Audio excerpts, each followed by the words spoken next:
ভূপেন বরাকে দলে নিয়ে নতুন সমস্যায় বিজেপি। ভূপেনের অন্তর্ভুক্তিতে অসন্তুষ্ট উত্তর অসম বিজেপি। বিহুপুরিয়াতে কেন ভূপেন, রঙানদীতে নয় কেন? 2016 এবং 2021 বিধানসভা নির্বাচনে বিহুপুরিয়া থেকে কংগ্রেসের টিকিটে প্রতিদ্বন্দ্বিতা করে হেরে গেলেও এবার বিজেপিতে গিয়েও সেই বিহুপুরিয়াই টার্গেট ভূপেনের। হাতে হাত ধরে নয়, গেরুয়া বসন পরে বিহুপুরিয়ায় ভূপেন। বিহুপুরিয়া থেকেই ফের বিধায়ক হওয়ার স্বপ্ন ভূপেনের। 22 ফেব্রুয়ারি অর্থাৎ রবিবার আনুষ্ঠানিকভাবে বিজেপিতে যোগ দেবেন ভূপেন। বিজেপিতে যোগ দিলেও বিহুপুরিয়া থেকেই নির্বাচনে প্রতিদ্বন্দ্বিতা লড়ার ইচ্ছে ভূপেনের। ভূপেন বরা বিজেপিতে যোগ দেওয়ার কথা আনুষ্ঠানিকভাবে ঘোষণার পরপরই বিহুপুরিয়া বিজেপির বহু নেতার রাজনৈতিক ভবিষ্যৎ অনিশ্চয়তার মুখে পড়ে গেছে। সবচেয়ে বেশি সমস্যায় পড়েছেন বিহুপুরিয়ার স্থানীয় বিধায়ক অমিয় কুমার ভূঁইয়া। শুধু অমিয় ভূঁইয়াই নন, বিহুপুরিয়ার প্রাক্তন বিধায়ক দেবানন্দ হাজরিকাও স্বাভাবিকভাবেই আশাহত। অমিয় ভূঁইয়া বা দেবানন্দ হাজরিকাই শুধু নন, ভূপেন বরা গেরুয়া শিবিরের হাত ধরায় সংকটের মুখে পড়েছেন বিজেপির আরও অনেক শীর্ষস্থানীয় নেতা নেত্রীরাও। এর মধ্যে অন্যতম রঞ্জিত ভট্টাচার্য।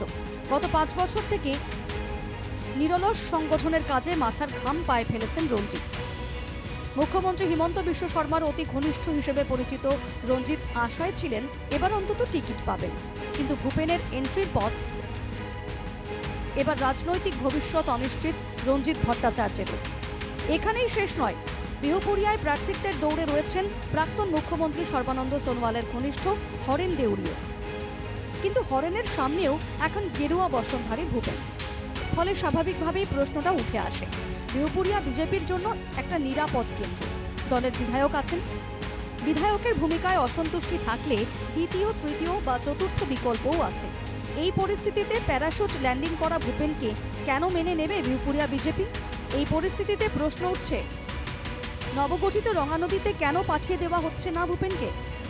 বিহুপুরিয়ায় গোবিন শইকিয়া, গোবিন বরার মতো টিকিটের অন্যতম দাবিদারও রয়েছেন, যদিও এদের সবাইকে ছাপিয়ে চর্চায় আছেন ঋষিরাজ হাজরিকা, বিজেপির অন্যতম টিকিট প্রত্যাশী।